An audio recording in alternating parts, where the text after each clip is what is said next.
Oh, welcome, welcome, welcome. Here we are, Wednesday, November 19th. Now, normally we come to you around 11 a.m. West Coast time, a little later today because that's when Sammy could work in, and we missed Sammy last week. I'm off Thursday, Friday. We weren't going to go 2 weeks in a row. No chance that we could do it. Just entirely that it was not going to happen. We were not going to do that to each other. We had to make it happen, and here we are, which I just love, D. Bruce. It's great to see you. I guess I'll say happy Thanksgiving because you're doing it. Yeah. We're going early on the Thanksgiving this year, and let's celebrate. How smart is that? Avoiding the holiday traffic nightmare and the travel nightmare.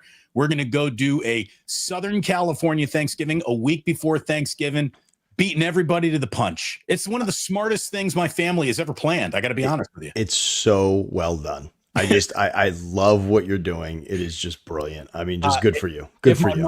If my mother-in-law is watching, Liz, nice job. Good plan. Absolutely great plan. So looking forward to it. And then we're going to do a nice little Thanksgiving, just a humble little Thanksgiving up here next week. And it's, officially that holiday time of the year. Welcome, everyone. Thank you for being here. Please hit like and subscribe early on. The more of you who tap that thumbs up button right now, the more people are going to get drawn in by that good old algorithm. And we actually, we've got a thumbnail all set up where I want to talk about how, we got leagues full of locker rooms full of games full of guys. And then all of a sudden, here comes the man. Oh, man. And when you see the man, it's amazing how different he looks than just the rest of the guys who are all still great at what they do. But when you are the capital MAN, you really do stand out like a sore thumb. We will talk all about that. But Sam, a little bit later in the day, a tiny bit of breaking news, I guess, to deal with, since we, talk an awful lot of 49ers here on the Blue. I know that you talk an awful lot of football all the time, a lot of West Coast and Niner football on Thinking Out Loud with Siciliano and Sam. One of the funniest things that could possibly happen, I guess, just happened to the 49ers. Oh, man. The Washington Commanders, so unhappy with kicker Matt Gay, cut him and then added Jake Moody from the Bears practice squad. Unreal. Obviously, Jake Moody and the Niners, they have their pass. Some good history there. Moody, I'll always remember Moody being carried off after that Bucks win, the win in Tampa after the Bucks came back, stormed back to tie that game. Moody, did he miss? He missed 3 in that game, but then hit the game winner, which is unreal. Like, how often do you get to get carried off? Baby, all that matters, finish it off when it's all said and done. Of course, the single greatest moment in 49ers franchise history is when Jake Moody won in Las Vegas in the preseason. I mean, that was an incredible moment for Jake Moody. Anyways, it didn't last for Jake. Jake got cut. He got picked up by Chicago. Chicago put him on the practice squad after kicking a little bit. And now the 49ers are picking up the kicker that has been replaced by Jake Moody. That is in Washington. So outrageous. That is so, really, just when you talk about full circle moments in life, that just makes so much sense, doesn't it? And scene. Roll credits. Just roll the credits on that. What a perfect moment to see that. JP from the 510 wants to know, what part of LA are you going to be in? I think we're going to be Orange County. So look at it this way. We're going to be so far away from what I think of LA proper, where Sammy lives. Yes. I didn't even bother trying to set up a lunch with Sammy. Which, by the way, you know what the worst part of someone from really out of town, I'm not going to say you're not necessarily out of town, but someone out of state, when they come to town, they're like, oh, great news. I'm going to be right there for you. And you're like, oh, where are you going to be? And you're like, oh, we're going to be in San Diego. And he's like, no. I live in Los Angeles, and then Los Angeles is so spread out. If you're not directly in my zip code, frankly, I don't want any part of it. All right. So even though you're going to be close, in LA traffic, you can't measure anything, Damon, with miles. That's the funniest thing you could ever do. Oh, you're 13 miles away. That should only take us an hour and 45 minutes. Yeah, we're not doing it. Forget about it. I know enough about LA traffic to know that anything south of Anaheim, we're never going to see Sam.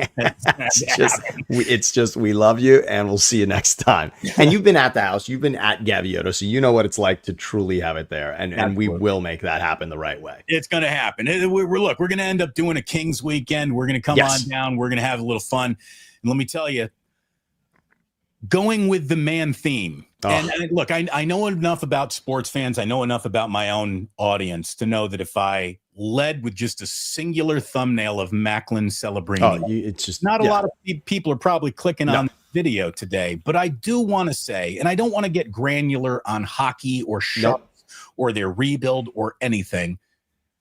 But Sammy, what got me thinking about today's kind of opening topic was last night I'm watching and the Sharks lose that game 2-0 for Celebrini, who in overtime completes his own hat trick for a 3-2 win for the Sharks. He so stands out as a teenager. He's only 19 years old. 19, Damon. He is doing things as a teenager that only like Gretzky, Sidney Crosby, Mario Lemieux did in this league. There is something special going on with this young player, and there is no doubt he has the man already label upon him, and he delivers, man. So here's what it is. In hockey, now in every sport, when there is a player like this, we'll talk Shohei, Patrick Mahomes, and I'm going to put Celebrini in this right now. Connor McDavid's really the guy right now, but Celebrini is going to be. And when we look at that, I just want to say it's that the puck hits this stick on the ice, and all of a sudden the game just slows down. All of a sudden the game is dictated by this one player, and everyone in the building is saying, who's that? That's what matters. And Celebrini is that guy. Celebrini, think about it. This is his second hat trick of the season, which is ridiculous. Okay. Macklin Celebrini is elevating a team that is irrelevant. I mean, irrelevant. He's drafted last year #1. And again, to get the #1 draft pick, you got to suck. We all know that, right? And that's the Sharks were absolutely that. But 1 year removed from the rookie season, this is a playoff caliber team with that move alone. Macklin Celebrini is that good. And when you're talking about a player like that, when we're talking about a conversation that is a sentence with Shohei and Patrick Mahomes and Macklin Celebrini's even in it at all, that goes to show you how special he is.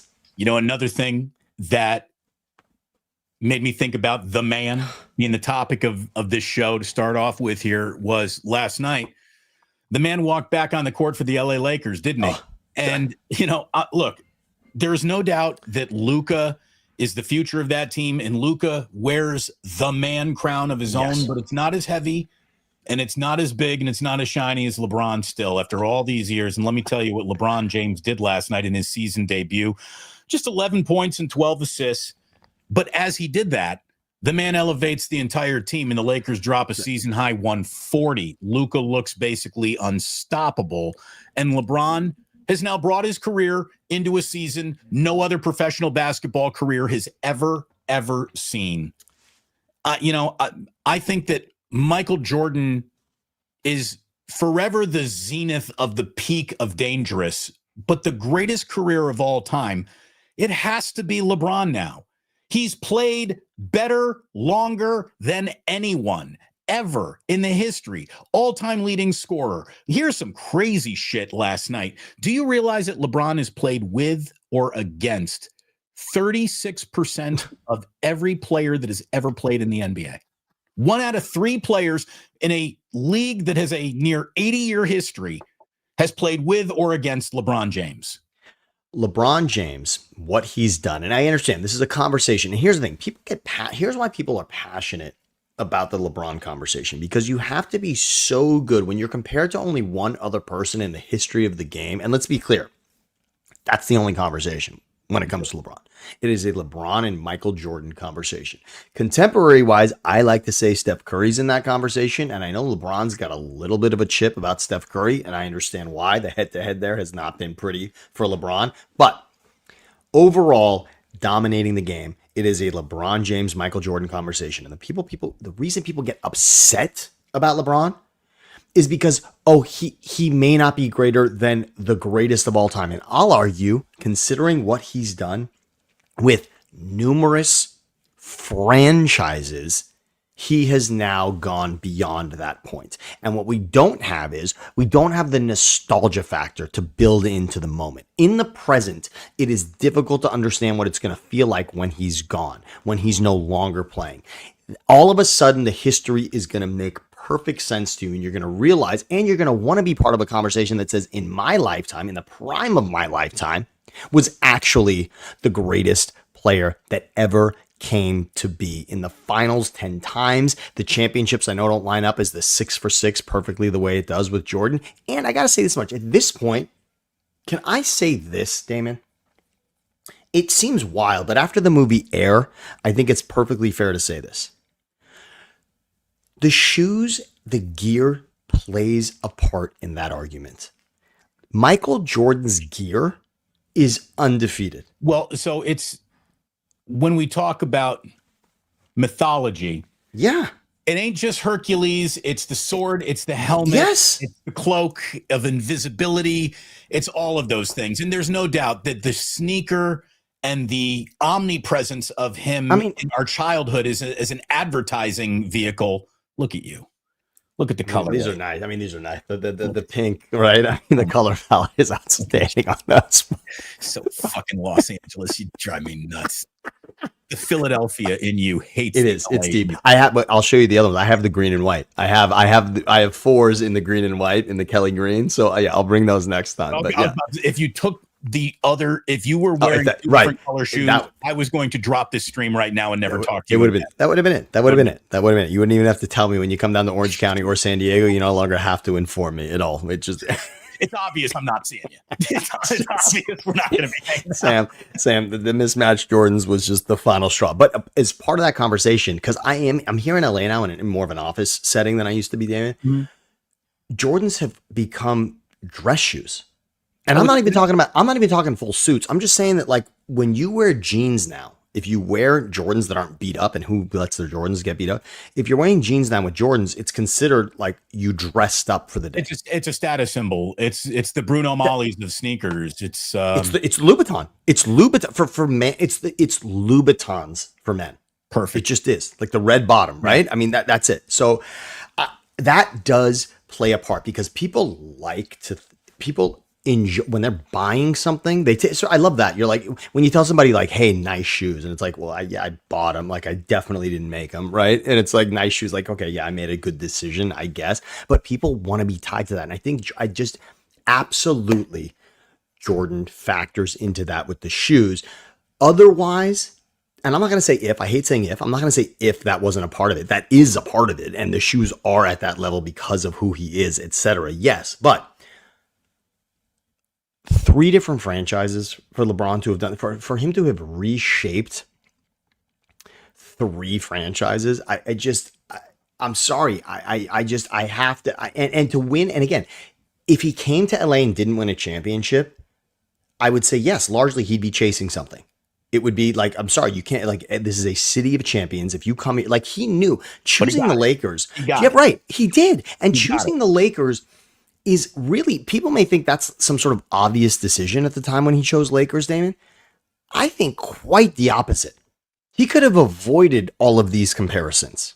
The statues, think about the statue. Okay, the statues.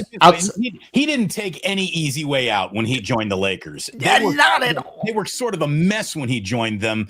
And that's also a stage with a blinding spotlight on it. I mean, and something you and I love about Steph Curry is the idea that he's the one that got Durant to this point, right? Like, Durant doesn't have the championship without Steph, right? Like, that's it. Like, Durant, who arguably was, first of all, Durant was only in the conversation of greatest player of all time in his career once, when he played with Steph and when he beat LeBron, right? Like, that was it. He and Steph beat LeBron. That's what it was. But my point about Durant is this.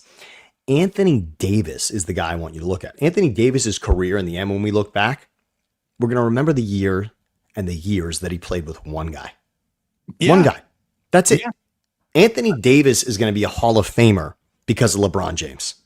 That's, you hear it work, elevate others, right? Like, that's something that's cliched. That's the man status. That's why he has it.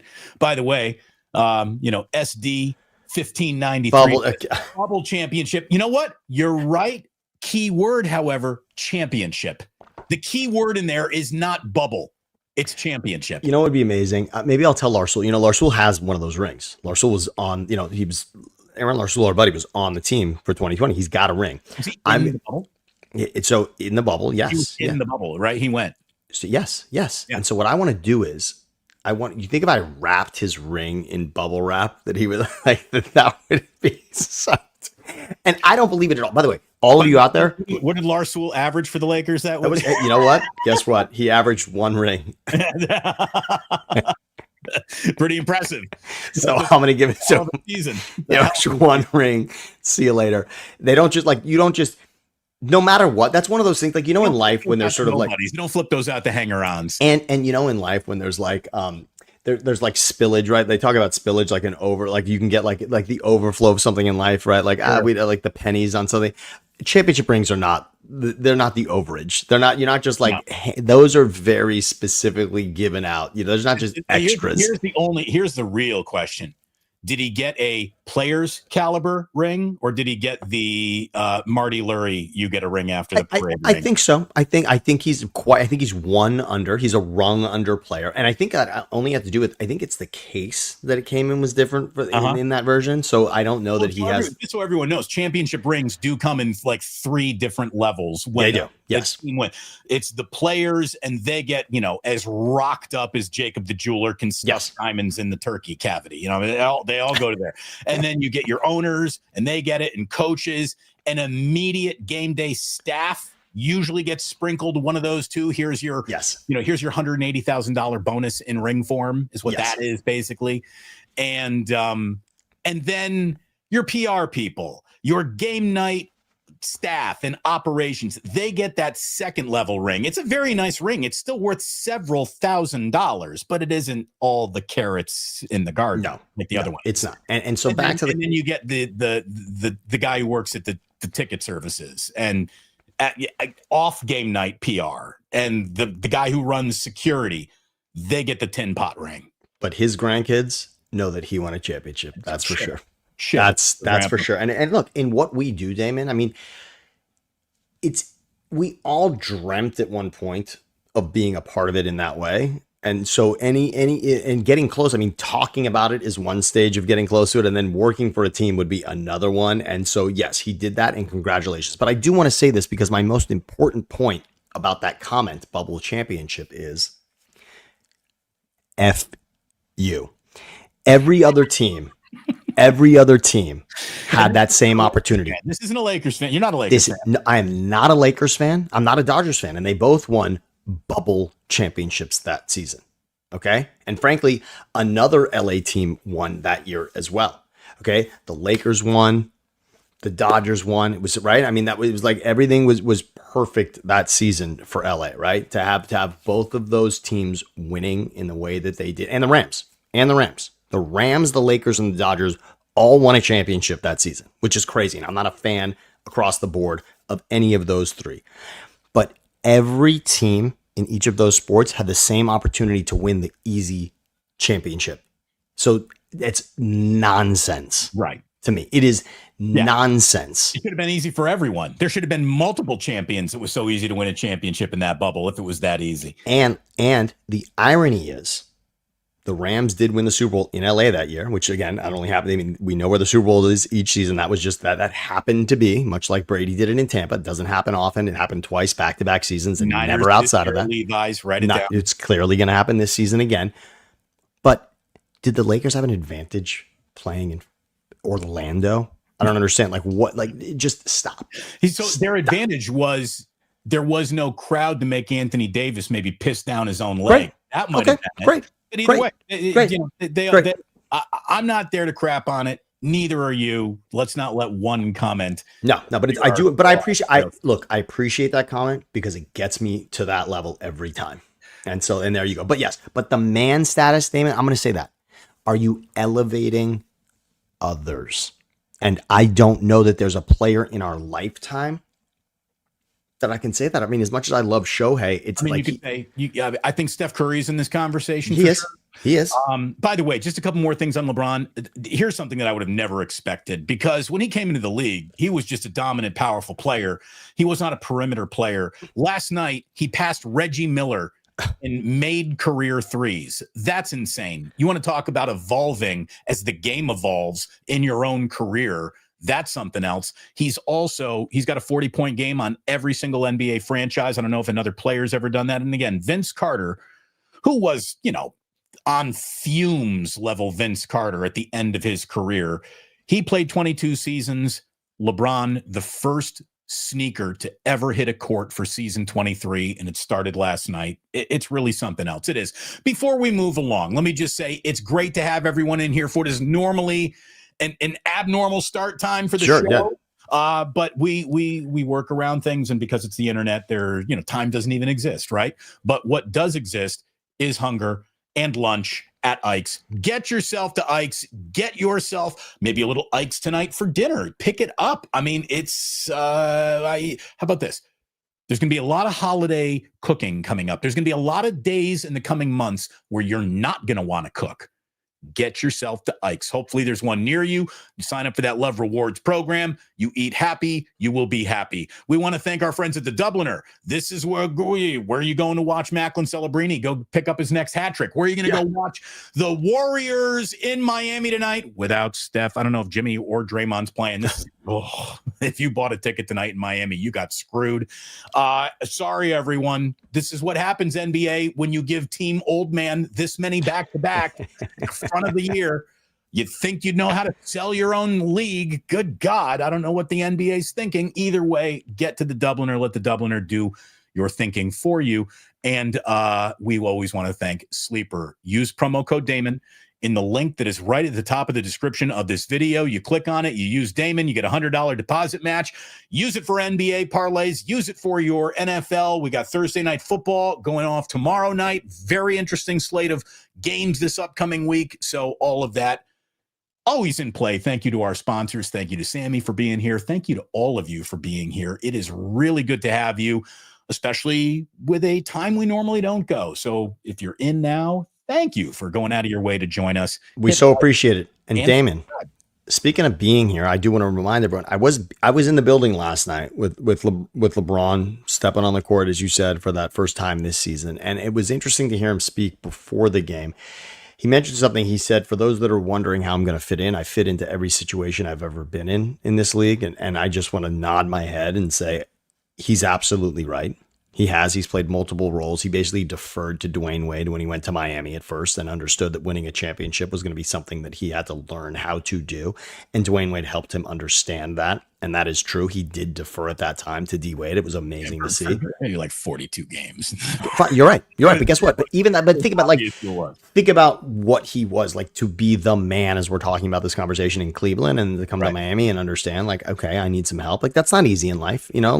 Delegating is something people throw that word around. It is hard. Sometimes you just hold on too tight. He understood that. And now to watch this team get off to the start it has without him, I'd have to imagine that was an interesting moment for him last night because now he's never not started a season, by the way. So think about that. By the way, that's another impressive stat because when we talk about LeBron and we talk about ability and availability, maybe that's the greatest thing he's ever done because to last this long, obviously you can't have some, look, Greg Oden may have been amazing, right? And we'll just never know. And we'll just never know that, right? I mean, injuries. Ask all of the Niners fans that are in here with us, right? Do injuries play a factor each season? I mean, it's a big part of what it takes to get there and to achieve what you want to. And LeBron, much like Brady, has maintained that part of who he is. And that's what was awesome to see last night is that he got to come into a situation where maybe for the first time, he wasn't the savior and the team's doing pretty damn good without him. And we know that Luka was brought here to be the future, but LeBron is here in the present with that future. And all of a sudden, with one game, with a 15-point win over Utah that they had to come from behind in, okay, but in that not very good. But in that one win, guess what the Lakers are now in the conversation of? Immediately, are they the best team in the league this year? That's all it took. The answer is no. I like the Nuggets and I like the Thunder more than them. But I'm here to tell you that in a season where we're way too early in it to make any bold predictions, Lakers are off to a really good start. And their really good start happened without one of the best players in the history of the game, who, again, kind of a humble double-double for LeBron last night. No big deal. I mean, for him, no big deal. For him. A month from now, he's fucking rolling again. You know it. Like, the guy just does not slow down. It's the very first instance where, look, Father Time might be played to a draw. I mean, that yes. But this is the closest we've seen Father Time draw with an opponent, and it's spectacular. And if you don't appreciate it, you're just a first-class hater personified, and you have no depth or breadth of history or how hard any of this really is. And everything you ever learned about sports, you learned playing PlayStation on rookie mode. That's who you are. I don't want to even try to top that. It's brilliant. That's who you are. So, one of the other things, Sammy, that got me thinking about the man, because after Brock came out and played pretty well against Arizona, played very well against Arizona. No, thank you. I was ready to. He played really well, right? But we're getting vintage Brock articles, and that was funny. That's the other thing, and I'm happy to see that. I wouldn't want anything but that. But everyone is your eyes are on the wrong thing here. And honestly, the 49ers have not had a single burp at quarterback all season. In a season full of injury vomit, quarterback hasn't even been a burp. That's how good Mac Jones was. So to me, as good as good, it's nice to see Brock do that. That just one or the other kind of gets it done no matter what. And that's impressive. It really, really is. Christian fucking McCaffrey is everything to the 49ers. He is their everything. He is going to go 1,000 again this year. And I've always said, Sam, sometimes a player's value might get lost in their presence, but it's really easy to see in their absence. And McCaffrey, his offensive player of the year, the team was in the Super Bowl. The year he gets hurt, they were off the relevant radar. 6 wins. 6 wins. Now that he's back, even though everything is going wrong, at every depth, in every position room on the team, here they are right in the middle of a playoff conversation. And it's because Christian McCaffrey's wallet says bad motherfucker on it, like nobody else's. Not only does it say that, Damon, and the reason I really want to celebrate Christian McCaffrey is because look who the opponent is this week.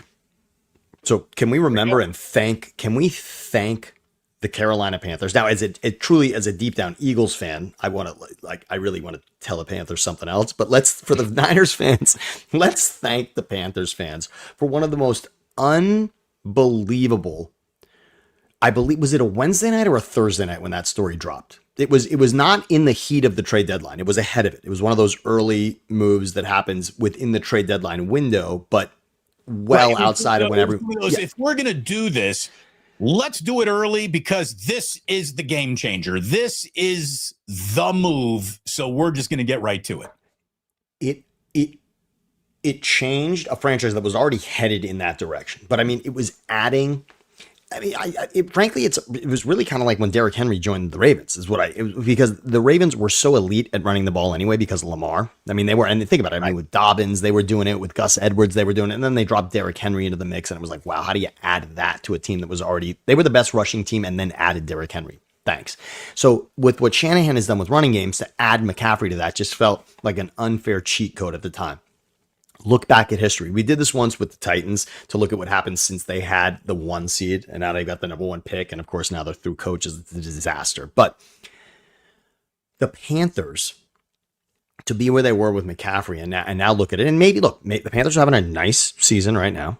I don't want to take that away from them. I mean, partially because of 2 games against Atlanta, frankly, is why their season looks as good as it does. But whatever. It's a step forward year for a team that needs to take a step forward. But I'm so glad we got to see Saquon Barkley on an elite team. And I'm so glad that we get to see Christian McCaffrey on an elite team. And don't get it twisted. The Niners are an elite team, and that's why you're seeing Christian McCaffrey in Super Bowls. I mean, imagine how devastating it would have been to never see Shohei Ohtani play a playoff game, which would have happened if he stayed in Anaheim. And instead, he just goes an hour or no traffic, 30 minutes uptown. And now he's in the World Series twice. It's why Ohtani will go down in history and Mike Trout will go down in fuzzy memories at best. That's it. Mike Trout will be one of those that you're telling your grandchild because you have to tell him. Whereas Shohei Ohtani, your grandkid's going to have T-shirts with him on. He's going to be like, you're not gonna have to tell your grandkid about Shohei. Exactly. The universe will. Thank you. Yes, it's done for you. There is no homework in regards to telling the story of Shohei Ohtani, whereas Mike Trout is one where you got to like put his name into ChatGPT and let it spit something out to you. So that's the difference. And in this conversation with McCaffrey, to see him at this level, and here's the other thing, because earlier this season, people were not necessarily understanding. And I kept telling you, no, every week he's on the field, it's historic. McCaffrey's the only player in the league who's woken up every Sunday with 100 yards. He walks into the stadium with 100 scrimmage yards. You want to know what the easiest bet is in the NFL? McCaffrey anytime touchdown. Anytime touchdown, and the only thing you would just be doing yourself a disservice to say whether he would catch it or run it in. That would be that. So it's into one or the other. Just take both and see what happens. And I'm gonna painfully compare it to Saquon. Look, the Eagles. I'll give it to the Eagles. They're the best team in the NFC right now. They are. I mean, just look at their resume, who they've beaten.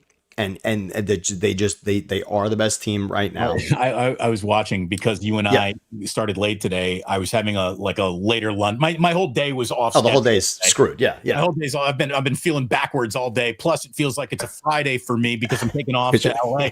So I've just had a weird day. And I was sitting around. I was watching First Things First a little bit. Nice. With Nick Wright and Broussard. We love Nick, yeah. And Broussard brought up a point about the Eagles that I thought I got to bring that up to Sammy today. But I want to give credit for it. He's like, I think they're keeping this AJ Brown problem alive on purpose because the Eagles thrive in chaos. The more Nick Sirianni is about to get fired, the closer you are to repeating as Super Bowl champions. Like, this team loves yelling at each other. They love the noise. They seek the noise because they thrive in it, which, if you think about it, is that not the perfect mental makeup from a team from Philadelphia, the most angry at all times sports city in America? I love it. Angry in the midst of being, again, we don't need to talk seeding this early in the season, but okay, they are that right now. They are that one seed. Super Bowl champions. Everyone's furious. Everyone hates each other. Everyone thinks the coach is making lousy decisions. The tush push doesn't work, right? All of this. And then go ask Detroit. Ask Dan Campbell what it was like playing the Eagles, okay? Just look at the two games. Look at the Lions games back-to-back weeks. Look at the game against the Commanders and look at the game against the Eagles. They set records offensively 6 days prior and then show up in Philadelphia and score 9 points. 9. I mean, I'm sorry, no matter what you want to say about the Eagles, that's it. They're there. But my point was going to be about McCaffrey. Saquon Barkley, who's still special and you still have to stop him and he's still a major part of what they do. And every game, if you really dissect, he's got a play in each game that's like, okay, they would not have won if Saquon doesn't make that play. But he's not making one every other time he touches the ball the way he was a season before, okay? And my point is about consistency. Saquon Barkley had the most historic season as a running back of all time, I will argue, last season. Most yards ever when you combine regular season and postseason, finishing with a Super Bowl ring. Good luck finding something better than that ever. So he did it. But McCaffrey is showing up every week with 100 yards. And yes, he was injured last season, but when you look at his season from Offensive Player of the Year and his season now, and everything he did in Carolina, by the way, and really, Christian McCaffrey was better in Carolina, I will argue, than Saquon was in New York. Am I crazy to say that? The Niners would have already had that championship had they drafted him instead of Solomon Thomas. I mean, good God. If he had been a career Niner, if this had been a guy here this entire time, what might have, could have, would have happened, although Shanahan probably would have had touched the ball so many times he wouldn't even be alive anymore. He'd already be medevac to freaking Cedar Sinai. But, the guy is so special, and you can talk about Brock and the vintage game and blah, blah, blah, blah, blah, and this defense and all the problems and the headaches and the anxiety and all that stuff. It's just Christian McCaffrey.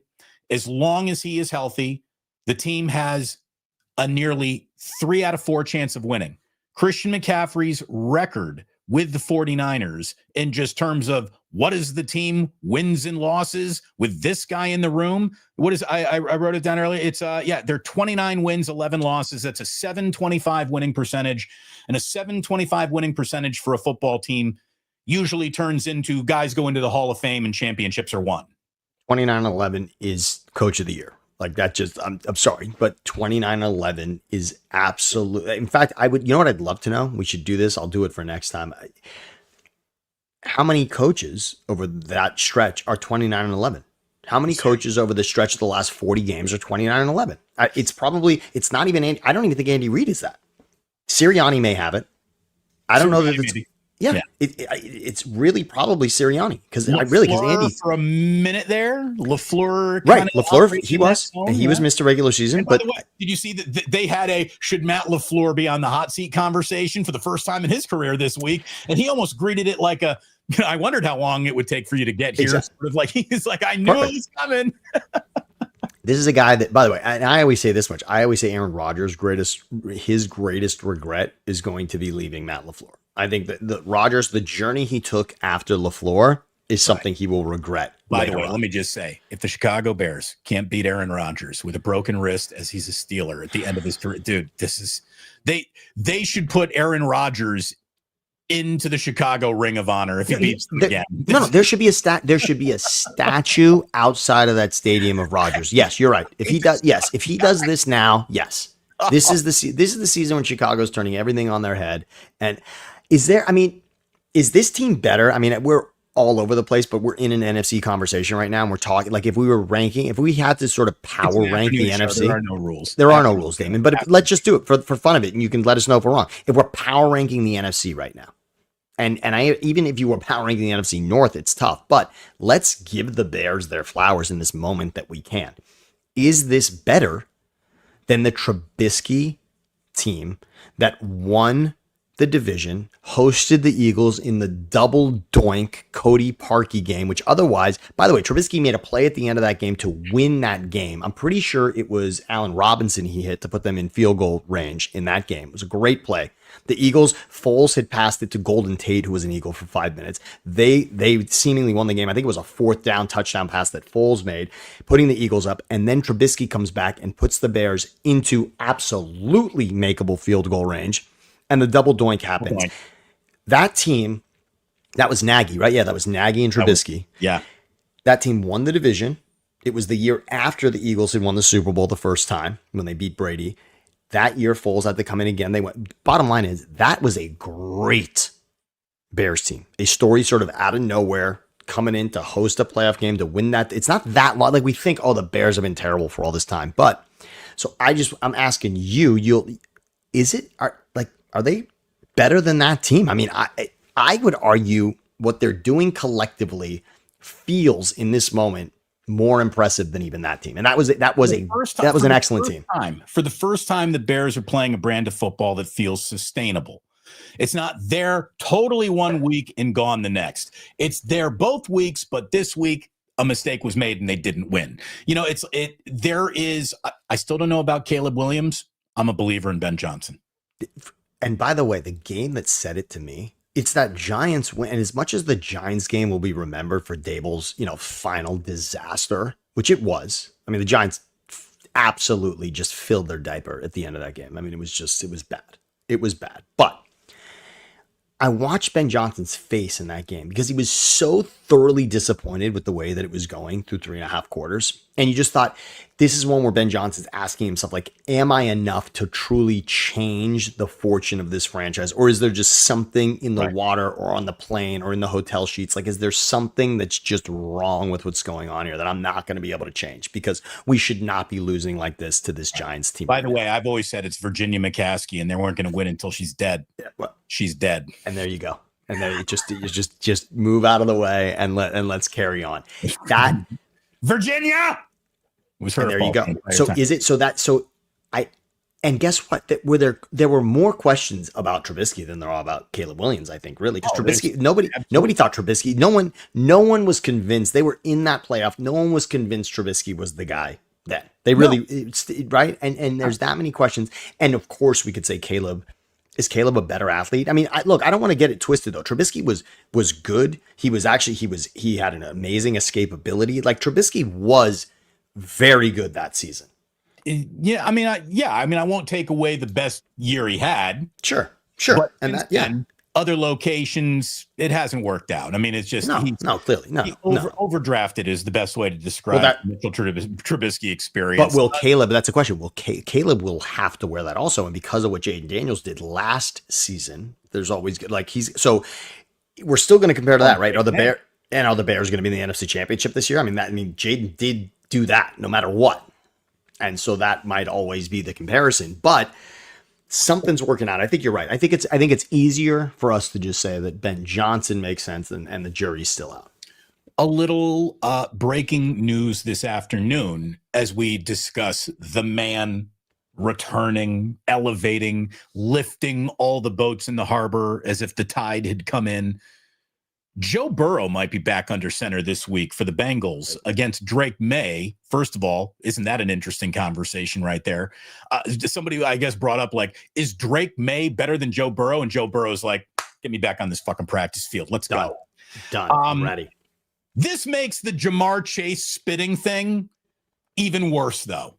It's seriously even worse. You're Jamar Chase. You are the most important Cincinnati Bengal as long as Joe Burrow is on the IR. And you are going to get yourself disqualified for the next week because you spit in the face of Jalen Ramsey, who is, by the way, first team getting all under skins. Jalen Ramsey's fantastic. Instigator. Really instigator. And great. I mean, by the way, great on the field and an absolute instigator. Yes.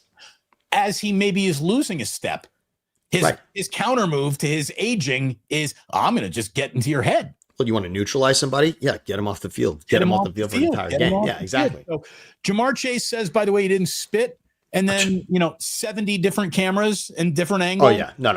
All said you did. Listen to how stupid this is, though. They might be getting Burrow back, but this might be their most winnable game. And the Patriots are good. Their next 4 are Patriots, at Baltimore, at Buffalo, and then home to Baltimore. No, this is, look, much like we said, Baltimore was in position to win this division even when they were 1-5. And yes, I said they're winning the division. I still stand by that. Well, they have to they sweep in the next month, the Bengals, if they're going to do what they do. Correct. They've got to, and they don't have, they already stepped in it, right? They've already stepped in it enough that they can't now trip up, right? For Baltimore to really be where they want to be, they have to now be perfect. And there's plenty of games in the past where they've been the better team and not come out as on top from the scoreboard standpoint. They cannot let that happen again, and they will be favored in their games moving forward. They will be. Baltimore will be. But the Burrow thing is awesome, and I was so excited that Flacco was there to keep it afloat. But I'm going to argue that Cincinnati, once again, even if Burrow comes back and plays at an elite level, it's that Pittsburgh game this past weekend that's going to screw them. That was that pick 6 that Flacco threw in a game that was still winnable. That's going to cost them. It's going to come down to a game again. And it came down to a game last season also because they ripped through it at the end of the season. That game against Denver in overtime was unbelievable. The Bengals had put themselves, despite a crappy start to the season, they put themselves in position to be a playoff team, but they needed too much to happen in week 18 and it didn't happen. And it feels like that is going to be the exact same situation yet again. But I love a Cincinnati-Pittsburgh game with Burrow absolutely at his best. I love a Cincinnati-Baltimore Ravens game with Burrow at his best. That's when we say the AFC North is the best division in football, when we can see those matchups that way. Not that anyone wants to hear about my fantasy anxiety, but I had Burrow on IR. He was my big pick this year. Way to go, Stash. Way to go, Stash. Well, here's the thing, though. In order to start playing Burrow, I have to bench Matthew Stafford. Why would anyone be benching Matthew Stafford right now? I'm going to have a few games out of Burrow before I'm benching Matthew Stafford. I think you ride that one, and that was the bubble Super Bowl of 2020 between those two as well. So that'll be interesting for you to have that internal debate as we saw played out on the field that day. The Chase thing is interesting though. As much as I hate, first of all, as an Eagles fan, I have to say, really, you got thrown out for spitting at a guy in a season that started with Jalen Carter being an idiot spitting at Dak Prescott. Like, come on. This is top of mind for everybody. We're not going to do that. Okay. That's the one just impossible to referee any other way than to say, yes, see you later. We missed it in the game, so you're missing one. Because the conversation already surrounded Carter, whether he was going to miss 2 games. Carter was thrown out of that Cowboys game, and the conversation week 2 was, should he be allowed on the field now? Because he technically should be suspended a game for doing that, and he did it in a game. So there was all that. So Chase, you're definitely going to be gone. The only really nice part about this is now if Burrow wins that game without him, it just elevates the Burrow conversation that much more. Absolutely. Exactly. Yeah. Exactly. And he's got Higgins and he has an incredible rapport anyway with Higgins, but trust me, he wanted Chase out there. Oh, you're going to want that guy. Yeah. Especially if it's a determination of why isn't he playing? Is he hurt? No. He spit on someone. What? Come on. Just, by the way, don't spit on anyone. That's fucking disgusting. Exactly. So it's funny. I saw Albert Breer right this week, and it happened because of how that Monday night game with the Eagles ended with the worst pass interference call you're going to see. Sunday night. Yeah. Sunday night. Bad call. Albert Breer immediately tweeted, I'll reiterate my stance. Officiating needs to be torn down to the studs. They need to rebuild it with the technology that is now available, and what they've done instead, which is to continually add on to what they already have, just overcomplicates everything. And clearly it is not working. I agree with him. I think that we do need to use as much technology as possible to get it right, get it faster. I do think for years now, we've been saying these officials all need to be made full-time. They need to be taking off-season mental reps, watching film as much as players, grinding away. Referees need to do that. But not that I'm a conspiracy theorist, Sam, but I know for a fact that nothing brings more eyeballs to attention than outrage, conjecture, anger.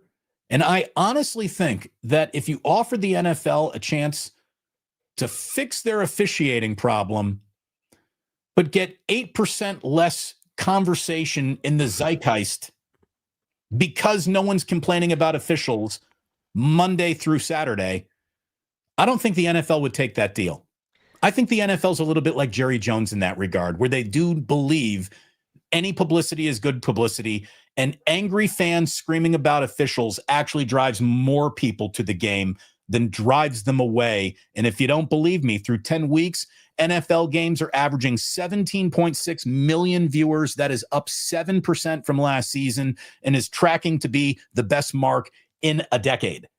So, which isn't surprising. Because the trend is just that the NFL can do no wrong, and every year the Super Bowl breaks its record from the year before. 17 million is a staggering number to really hear out loud for just an average. That's remarkable, but congratulations. My thought on officiating is very simple, and I love that you said commit in the offseason to watching and learning. I think it's so much easier than that. Every league needs this item, and I'm willing to put these partnerships together, please.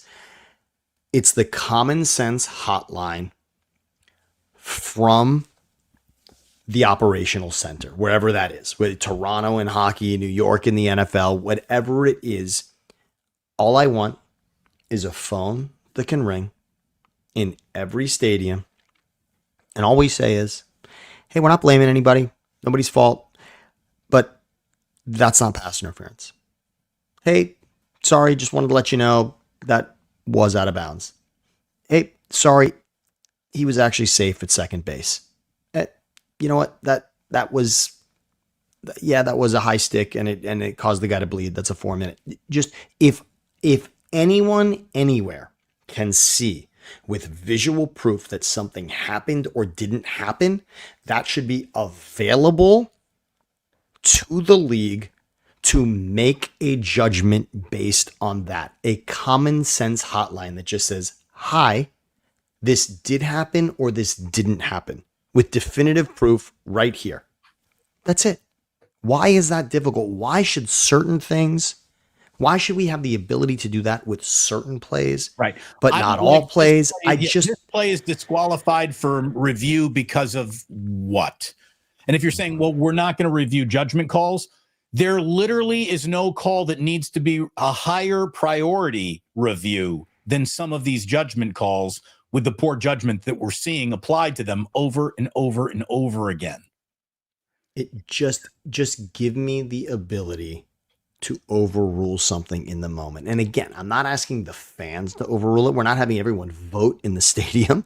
We're just making a phone call from league headquarters. That's all I need. I need a common sense hotline from headquarters. That's all. And again, no blame. We're not calling out the ref. Oh, you screwed that up. No. You saw what you saw. That's fine. But the proof is here that that's not what happened. That's all we want to do. And yes, look, A.J. Brown tripped on a play earlier in that game and was called for a low block. I will argue that somewhere along the lines, the officiating crew was told that. Like, we blew that. That was just, it's not a penalty. The guy fell and just like, so is that a makeup at the end? I don't know. And I don't love the idea of chasing makeup calls either. Right. Because then something becomes egregious and is unnecessary. And yes, you can say in a game it evens out, and largely it does. But in a day and age of social media and everyone having basically instant replay on their phone, there's too many opportunities to you be proven incorrect in your judgment call that we should wipe that out. Why put that pressure? In real time, you got to understand how hard that is to officiate in real time. Okay, wipe that out. Right. I understand. In other words, I'm not blaming you for getting it wrong in real time. I have a crystal clear understanding of how hard this is, which is why I encourage you to use the technology that you have available to you to make it a little less difficult. And the technology, we're not creating the technology. That's the other thing, Damon. It'd be one thing to say, wow, I wish we had the ability to pause the game and rewind. We'd get everything right. Okay, that technology is there. I wish we had an ability to look at 2 frames simultaneously to understand if somebody is off the bag or on the bag. Oh, we have it. Right. It exists. It exists, and it exists in a way where get it right. And frankly, who cares how long it takes even? We're interested in getting it right. We're not going anywhere. We're not. That's the other thing. That's the other thing. Right. Guess what? Oh, the game's too. Like, who's complaining about first of all, who's complaining about the length of an NFL game? Nobody. Right.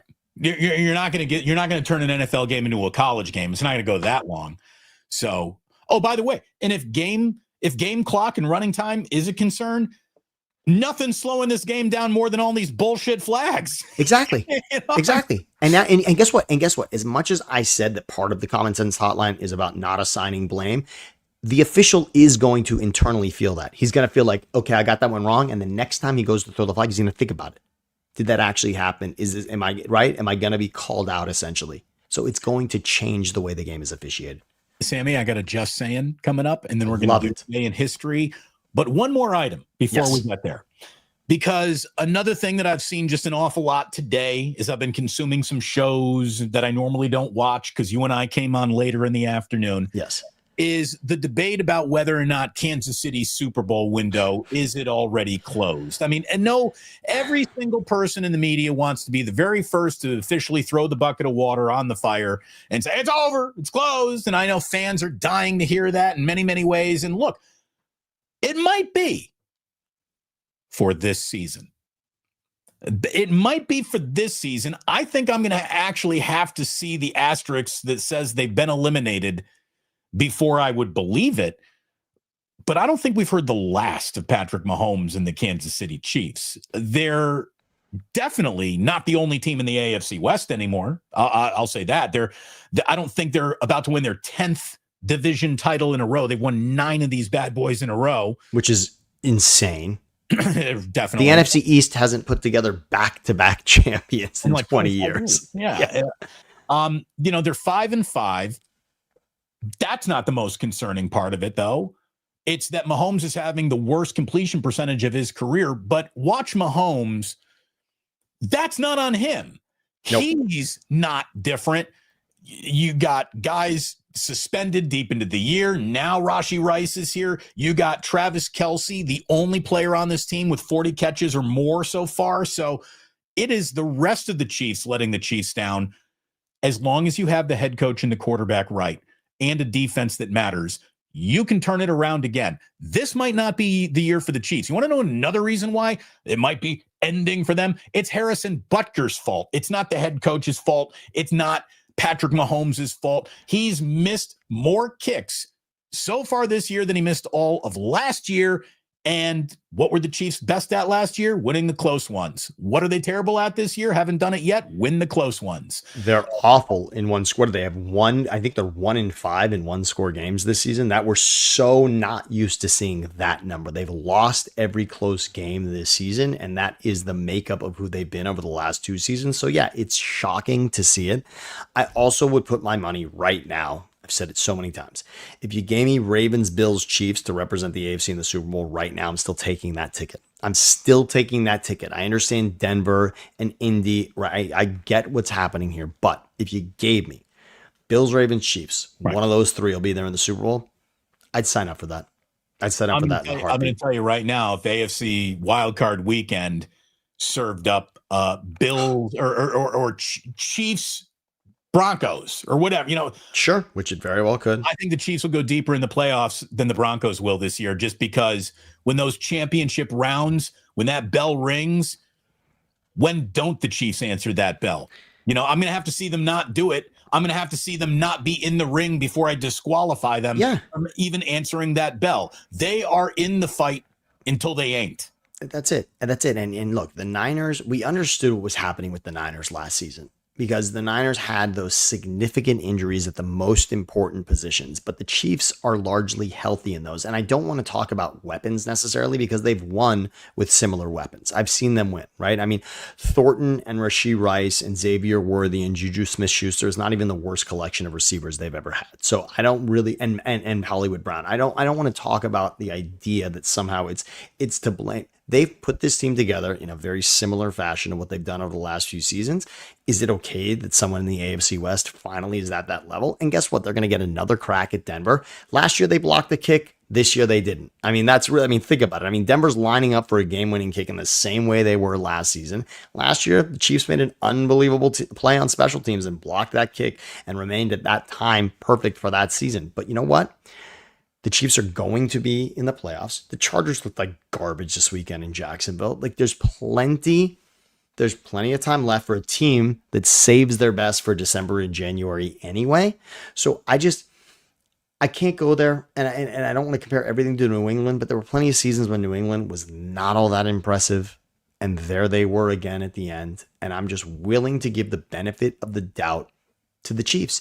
And look, maybe that Super Bowl against the Eagles will be the turning point. Maybe we will turn back one day and say, wow, they were never the same after that. And people will blame Taylor Swift, whatever. But it would be okay if that happened after the run of dominance they've had. As you said, 9 straight division titles.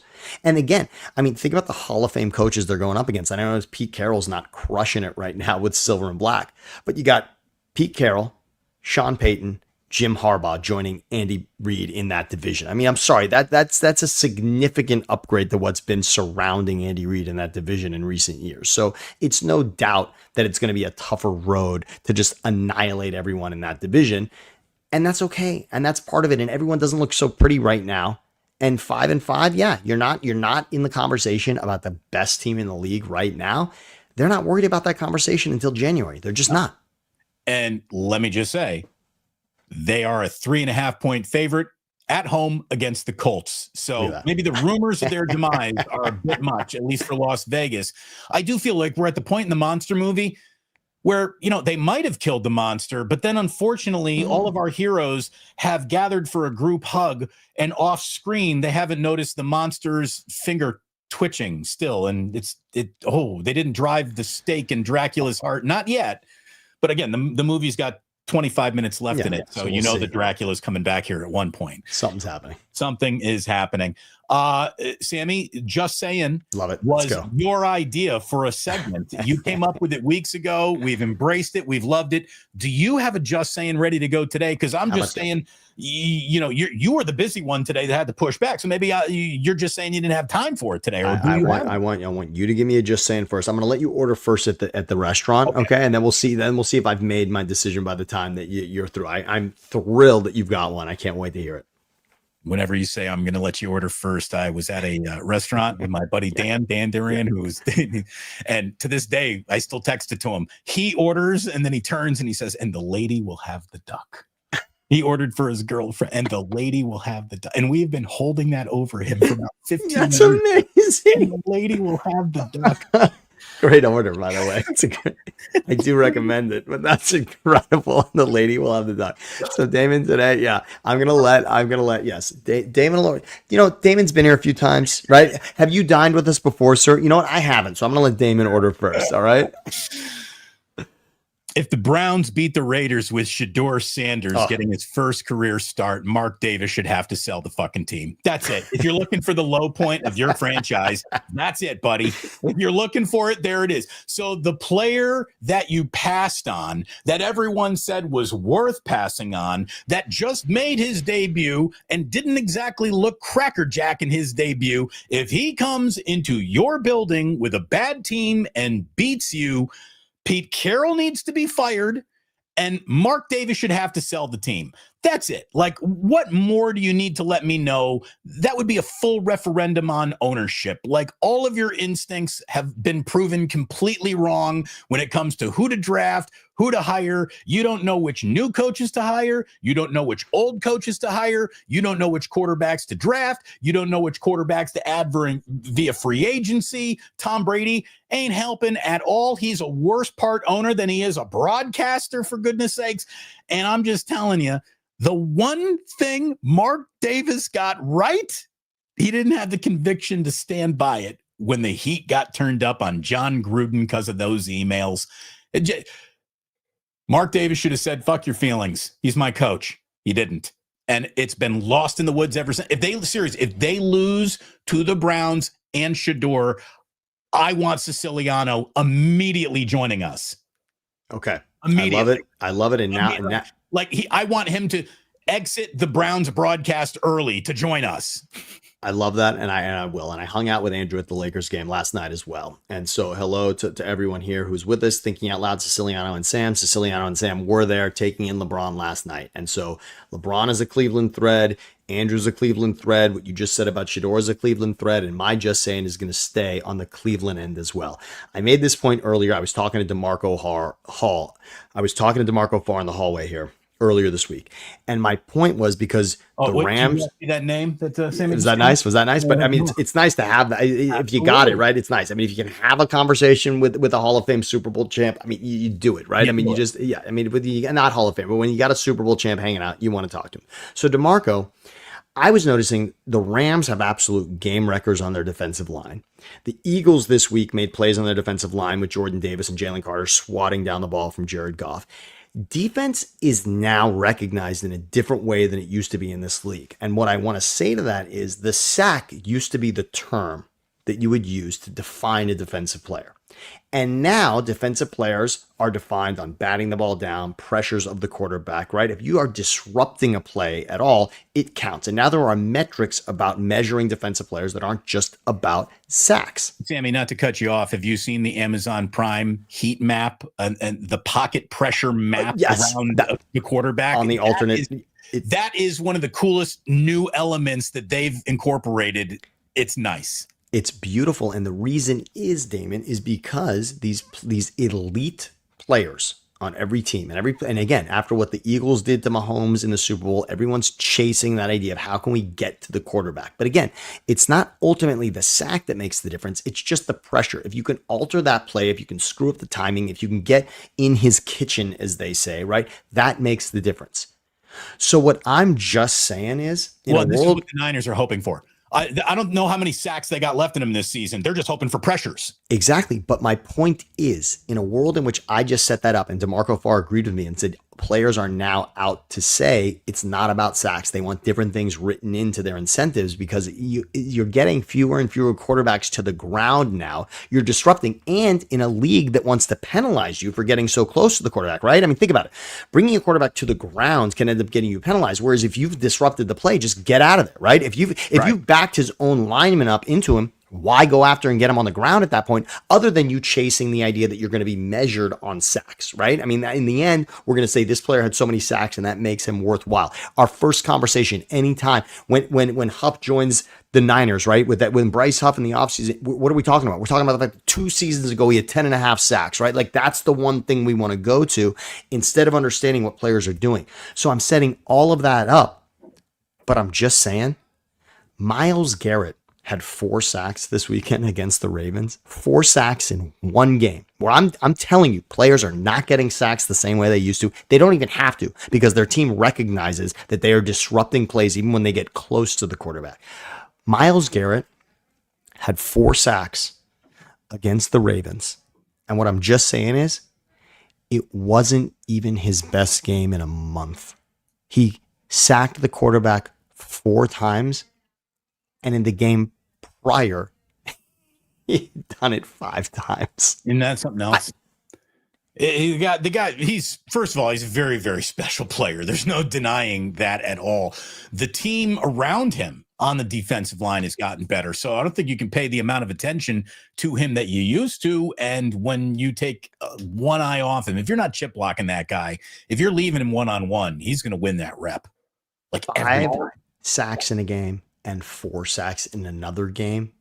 I don't know that we will see a stretch of 3 weeks of football that includes that maybe ever again. I mean, quarterbacks do not, think about it, where we were just talking about officiating, the amount of times that plays get wiped out by penalties. Right. 9 sacks in 2 games it's obscene. So, one of the most famous Al Davis sayings there was the quarterback must go down hard.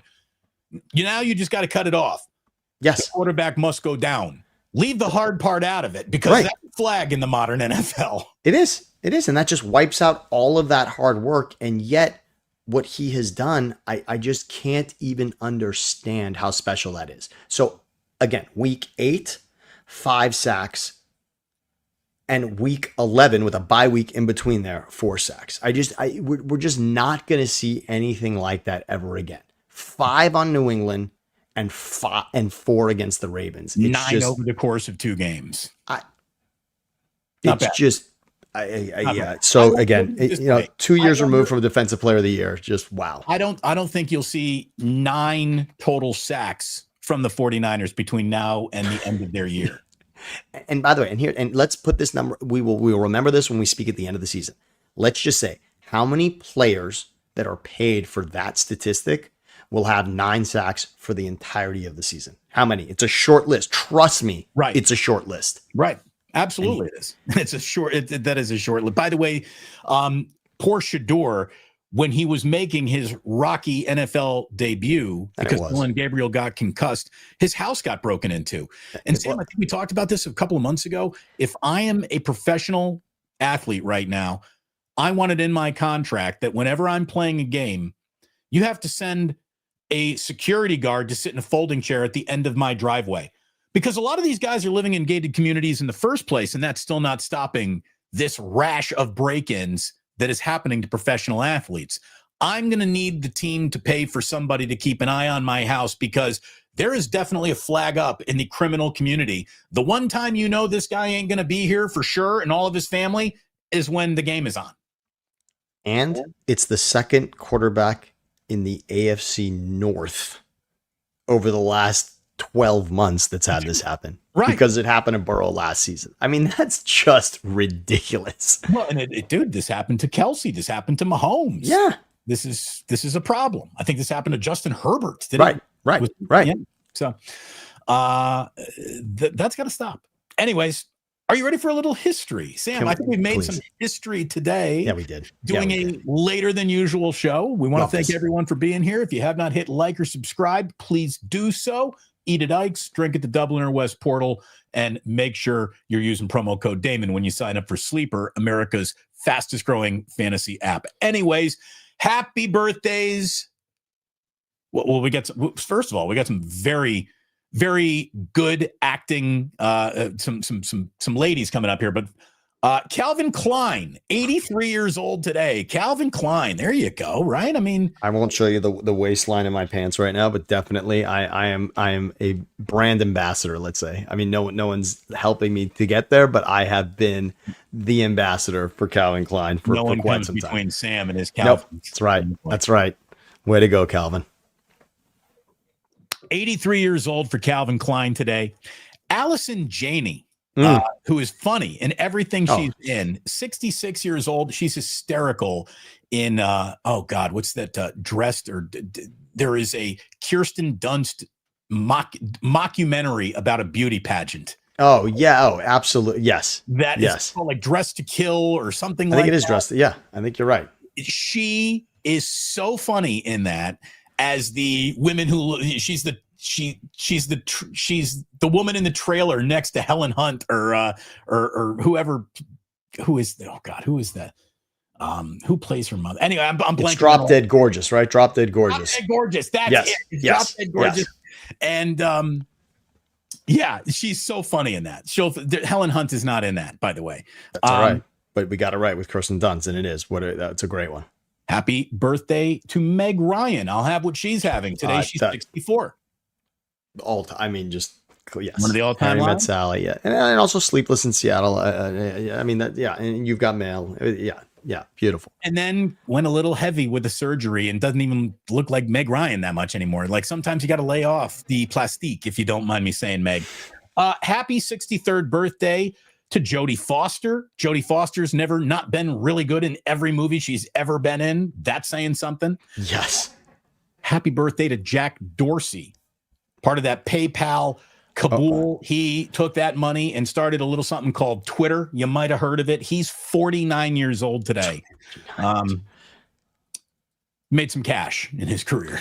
I mean, and again, a young man. Good for him. Happy 46th birthday now to Ryan Howard.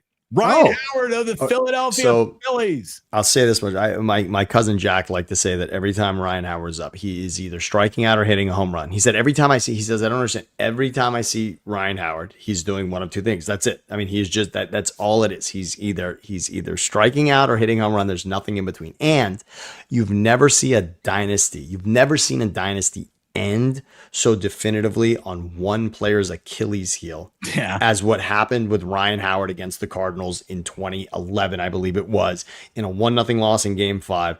They had been World Series champs, then they lost in the World Series, then they lost the Giants in the NLCS, and then in the NLDS the next year they lost the Cardinals, and the last out was Ryan Howard grounding out, I believe it was to Carpenter, and that was it. You haven't seen him since. Nope. Rollins, Utley, Howard, all of it. Cole Hamels, Halladay, obviously, RIP. It was all done right there. Happy 42nd birthday, Adam Driver. Oh, great. Adam Driver is pretty good in his stuff. By the way, for those that don't appreciate Adam Driver, Girls, I mean, the series Girls, as much as you might think, like, I'm not watching that. It's by the way. You know what's excellent? Because you gave me a recommend, and we are through 3 seasons of Hacks. Yes. Started Hacks. It's great. It is Joan Rivers 100%, and it is fantastic. I love Hacks. If you love Stanley Cups and punching taxi drivers, if I got a happy birthday for you, happy birthday to Patrick Kane, 37 years old already. I remember when Patrick Kane was Macklin Celebrini. Yeah, he was going to be the next guy. And he was in many ways the next guy. He was. That guy won big. He won. And speaking of next guy in the place that loves Patrick Kane the most, Connor Bedard also had a hat trick to not let Macklin Celebrini be the only one last night. Good for Connor Bedard. And that's sort of the comparison right now is Macklin and Connor Bedard. You're talking about them both like that. And it was great to see them both with the hat trick. But Patrick Kane, quickly to what you said.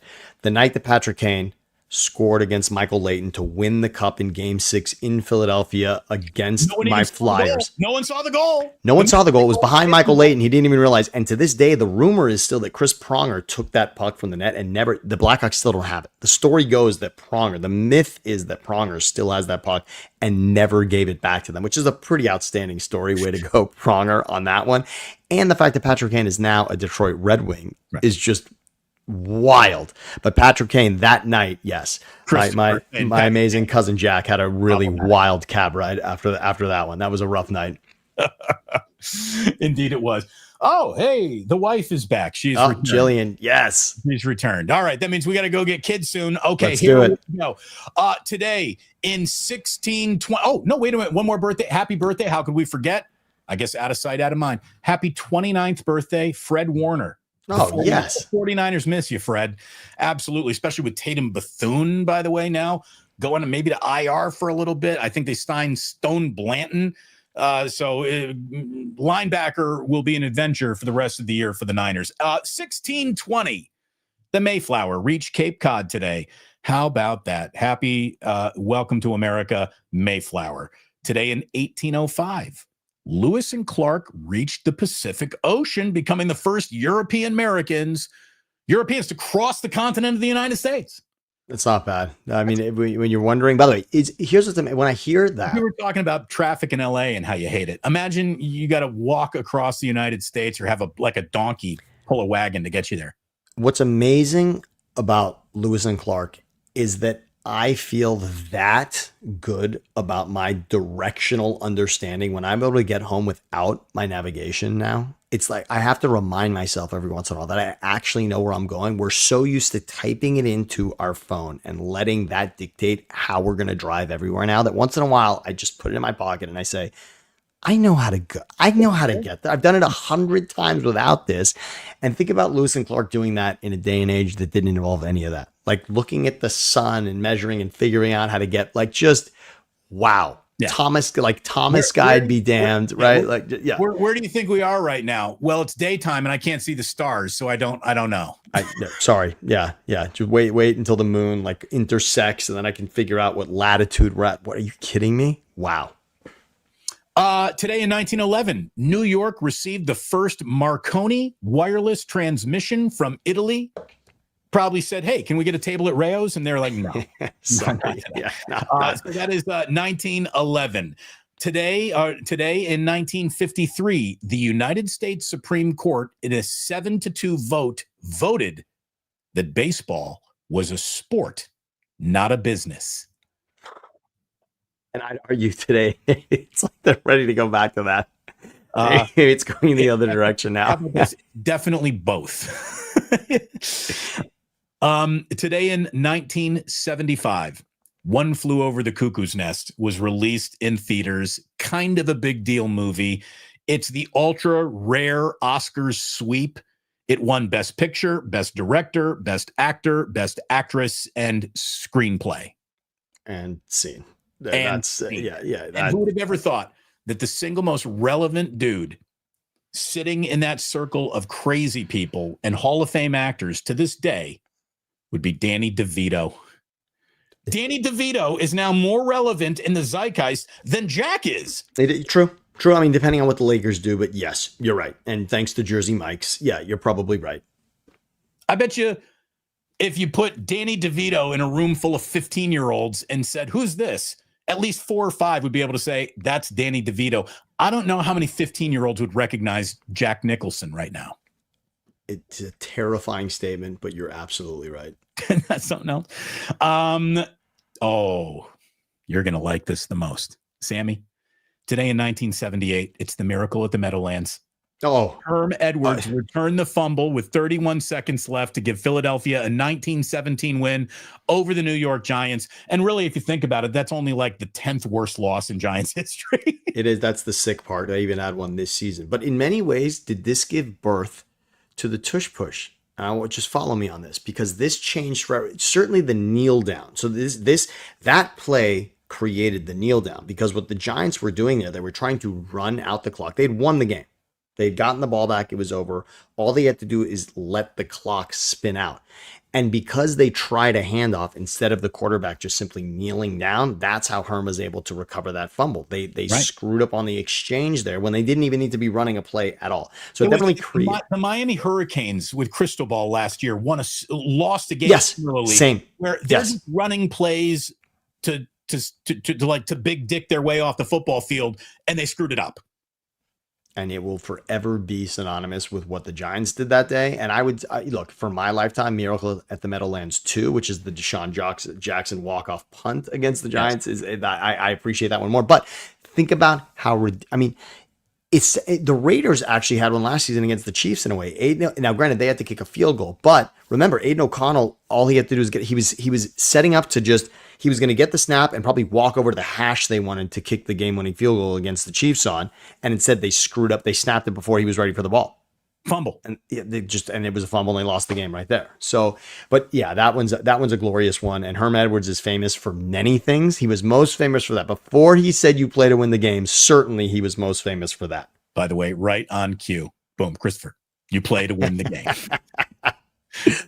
Okay. Today in 1990, a very first time in the history of the Grammys, a group or duo had their Grammy stripped from them. It was a bad day for Milli Vanilli. Sadly, one of them, I think, took their lives, right? I mean, what Milli or Vanilli? I don't know which one. Either way, it had been proven that neither man sang on the album, so they took the Grammy back. Yeah, we're going to need that. Would that have been discovered without the skipped voice track during their performance? I wonder, would there have been an investigation without that one embarrassing onstage moment where the two of them were lip syncing and had to go running on? And by the way, lip syncing at a concert is pretty common in pop music. Yeah. Now. I wouldn't think that would have been the "oh, gotcha" moment, but that obviously led to the questions that undid the whole thing. It's awesome, and I believe there is a piece on that, right? There's a documentary on this, which is well worth your time. I think you're. I mean, 30, but behind the music. It's behind the music, basically, exactly, and it's staggering and kind of stunning. And to think again, this is right. I mean, and frankly, a plan that almost worked. I mean, if they and maybe if they were just slightly less popular with that, it wouldn't have been such a big deal. But like winning the Grammy is such an fu to everybody else. So yeah, now they're out for you. Like Gary Radnich said about Bonds, should have stopped at 70. Amazing. So, here's the thing. What happens the minute a song that completely was produced and performed by AI wins a Grammy? Do you have to give Milli Vanilli their Grammy back? No, I think categorically there will simply be. Yes, I think that'll just be now another, the bucket that you can fall under. I think that would be smart. I think getting ahead of that would be actually very smart. We'll wrap it up with this. Sammy, did you have one? Today in 2006, Nintendo released the Wii. So I wasn't bowling. Were you a Wii bowling So guy? I did it. I never owned it, but many friends' houses that I went to, and I actually enjoyed tennis more than bowling on the Wii. Yes. I really enjoy. I don't know that I ever enjoyed tennis more than Wii tennis. That was the greatest. I don't know. There was something about it. It was like, not that any of us are playing Pong. We're old enough to know what Pong looks like in like the first version of a video game of all time, and that there was something that felt futuristic in that. Right, like we truly it felt revolutionary to control. Yes, the video game. Yeah, that felt revolutionary at the time. It was like VR. There was a part of it that felt, like now that I know what VR is, that was the first version for me.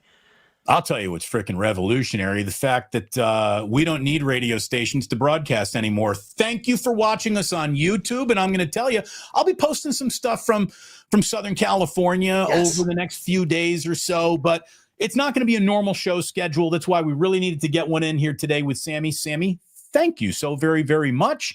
And we'll be talking to you again, next week? We'll figure it out. We'll figure something out with Thanksgiving week. Absolutely. Absolutely, we will. Thank you so much for tuning in, everyone. We hope you have a great rest of your day. Again, eat at Ike's, drink at the Dubliner West Portal, make all your bets over on Sleeper. And to all of you, have a wonderful Wednesday night. And please do remember that sports don't build character. They reveal it. And like that, they're gone.